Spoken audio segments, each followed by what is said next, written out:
Il faut que je vous reparle du self-concept. Pourquoi? Parce que c'est la base en manifestation consciente, mais c'est la base tout court dans la vie. Parce que, en fait, ce que vous pensez de vous, c'est ça le self-concept, c'est l'estime de soi, l'image que l'on a de soi, ce que l'on croit à propos de soi, à propos de notre passé même, de notre histoire, ce qu'on a dit de nous quand nous étions enfants et que nous avons validé, ce que nous croyons à propos de nos qualités, de nos compétences, de nos capacités, ce que nous croyons mériter, ce que nous croyons par rapport à nos blessures du passé, le rejet, l'abandon, la trahison, etc. Ce que nous croyons à propos de l'amour, ce que nous croyons à propos de l'argent, tout ça c'est le self-concept. Le hic, c'est que nous avons validé tout un tas de choses qu'on nous a dites au départ, que nous avons pu éventuellement voir une fois ou deux par expérience et nous avons conclu que c'était toujours vrai. Et du coup, nous avons un tas de croyances à propos de tout ça, de nous, des autres, de la vie, de l'argent, tout ça, je l'ai déjà dit. Et quand on a des croyances très ancrées depuis bien longtemps, puisque depuis quasiment la toute petite enfance, c'est ce qu'on émane, si vous voulez, c'est ce qu'on montre au monde à propos de nous. Par exemple, vous avez tous déjà vu quelqu'un qui était timide et la personne, elle rentre dans la pièce, même si vous ne la connaissez pas, ça se voit tout de suite. Ben, c'est un peu le principe. Et quand vous croyez, par exemple, à propos de l'amour, que vous ne méritez pas d'être aimé pour qui vous êtes vraiment parce que vous n'êtes pas assez, parce que bien souvent, le self-concept que nous avons et que nous avons validé, auquel nous nous sommes identifiés, c'est que nous ne sommes pas assez. Il y a toujours quelque chose qui ne va pas. Personne ne croit qu'il est une personne suffisante, une personne qui a toutes les qualités requises. En tout cas, c'est assez rare. Bref, nous avons tendance à nous comparer aussi. Et quand on se compare aux autres, forcément, on va voir ce qui en nous est moins bien, évidemment. On se compare assez peu souvent pour trouver que effectivement, on est quand même pas mal. Donc, pourquoi le self-concept c'est si important que ça? C'est que comme tout ce que vous croyez devient vrai et que vous en faites l'expérience, si vous pensez ne pas être assez, ne pas être aimable, ne pas mériter, tout ce genre de choses, c'est ce que vous allez récolter. C'est juste de la physique, c'est-à-dire que vous envoyez ça dans l'univers et ça vous revient. Donc, le self-concept, ça se travaille. Déjà, on va déconstruire l'identification qu'on a à toutes ces qualités ou ces défauts, ces manquements, ces faiblesses, ces manques de compétences, ces manques que nous croyons avoir. On va tout déconstruire. On va se demander si c'est vrai, si c'est vraiment vrai. Alors vous trouverez toujours un exemple qui va vous dire, bah oui, t'as vu la dernière fois tu t'es gaufré, tu t'es planté, t'as voulu monter une entreprise, ça s'est cassé la figure, etc. Mais ce n'est pas vous. Ce qu'il faut comprendre, c'est que le personnage que vous croyez être, ce n'est pas vous, vous à l'intérieur de vous. Vous êtes une personne illimitée qui peut vraiment vivre exactement tout ce qu'elle désire, mais pas, je suis pas dans le désir de l'ego là, et ce n'est pas les désirs de l'ego du personnage, du masque que nous portons, le masque social que nous allons essayer de réaliser, c'est se réaliser, réaliser qui nous sommes vraiment et l'offrir au monde. Vous êtes tous nés avec une compétence particulière, quelque chose que vous savez faire mieux que n'importe qui d'autre, mais vous ne le savez pas, parce que quand c'est facile pour vous, quand vous avez par exemple une facilité pour dessiner, quand vous avez une facilité pour chanter, quand vous avez une facilité pour comprendre les autres, voilà, n'importe quelle chose que vous faites facilement et naturellement, bah pour vous c'est normal. Et vous n'avez pas forcément conscience que vous êtes la personne qui sait vraiment faire ça de façon spontanée et qui a cette compétence innée.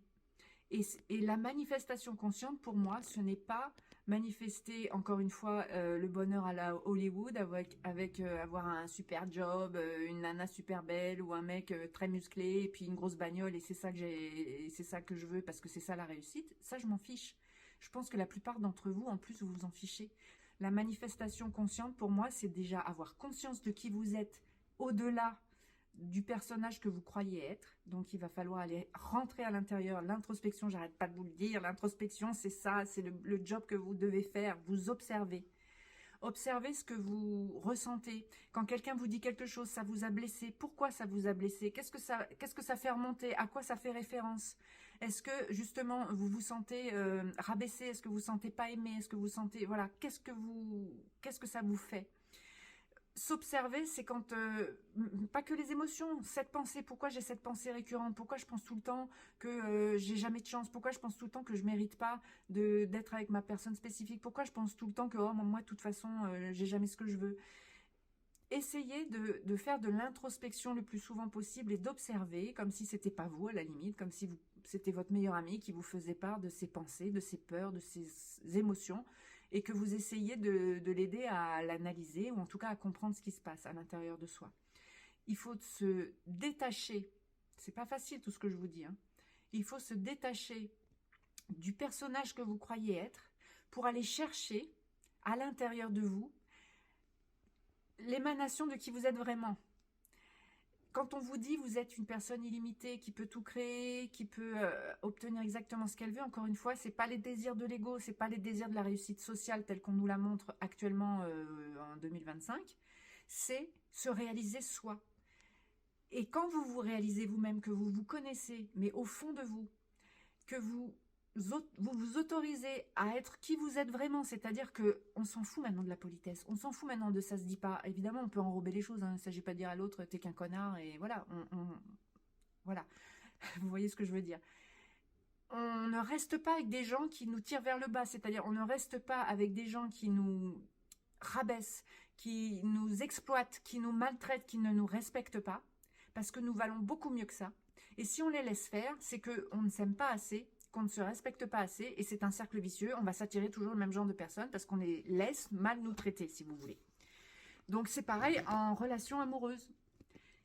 Si la personne ne vous contacte pas, ne vous considère pas, et c'est pas la peine d'insister, vous avez forcément quelqu'un qui va vous aimer pour qui vous êtes vraiment, qui vous attend quelque part. Mais il faut que vous soyez convaincu que cette personne déjà existe, que cette personne est pour vous, que vous la méritez, enfin vous méritez d'être heureux.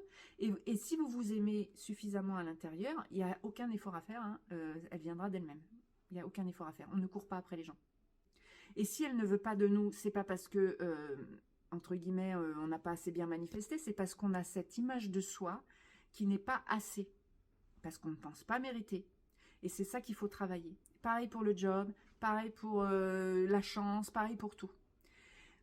Prenez conscience que vous êtes une personne exceptionnelle. Mais au-delà de, je vous dis, de la liste de qualités qu'on peut faire en développement personnel, ça c'est un début, c'est vrai, ça vous aide à poser les choses. Mais à l'intérieur de vous, vous êtes une personne vraiment exceptionnelle qui mérite de recevoir à ce titre-là aussi autant. Et quand vous avez conscience de ça, c'est là que vous pouvez rayonner qui vous êtes vraiment. Et en rayonnant qui vous êtes vraiment, c'est là que vous aidez les autres. Déjà, vous attirez des personnes qui vous correspondent, qui sont un peu comme vous, qui ont ce genre de prise de conscience.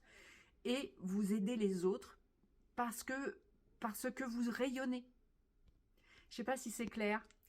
Mais en tout cas, le self-concept, c'est quand même la base. Les techniques, c'est qu'une aide pour vous mettre un peu dans le contexte, mais que tout se fait à l'intérieur de soi. Voilà, je vous souhaite de très belles manifestations. Désolée, c'était un petit peu long. Ciao.